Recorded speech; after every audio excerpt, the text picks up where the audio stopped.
We turn now to the nearly 80 million Americans on the East Coast on alert for yet another punishing blast of dangerous cold. Wind chills dipping below zero in several cities, and it's the coldest winter in New York City in more than 2 decades. Here's ABC's Faith Abube.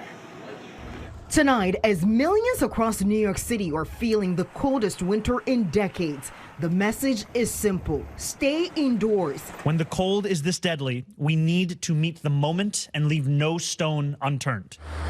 Extreme cold warnings stretching across much of the Northeast and even down into the mid-Atlantic. Nearly 80 million Americans are grappling with the dangerous blast of life-threatening cold.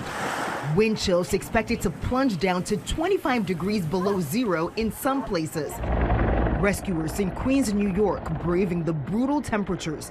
This dramatic video shows 3 young men rescued by helicopter after walking across a frozen bay and falling into the icy waters. Screaming, help, they're panicking. All 3 victims taken to local hospitals. Boston feeling it too, facing their coldest winter in over a decade. A clipper system dumping over 2 inches of snow an hour in spots.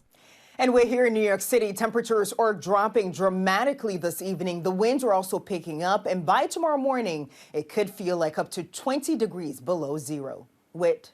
Just brutal conditions. All right, Faith, thanks. Let's get right to meteorologist Danny Beckstrom from our New York station WABC. And Danny, this dangerous cold continues into next week. That's right. We had another shot of Arctic air to reinforce the deep freeze in the Northeast. That Arctic front stalling tonight, still dropping snow in parts of New England and portions of Rhode Island into the Boston suburbs, already picking up about a foot of snow. That snow wraps up as the chill sets in. Wind also a big part of this. We have extreme cold warnings for the I-95 corridor, cold weather advisories from parts of North Carolina into Maine. That wind does drop below advisory criteria after midnight, but still breezy enough to kick in that wind chill factor. In New York City tomorrow, going to feel about as cold as it has in 3 years. But look at these sub-zero wind chills from Pittsburgh over through upstate New York into Maine. It is going to be brutally cold tomorrow morning, moderating a little bit into the middle of the week.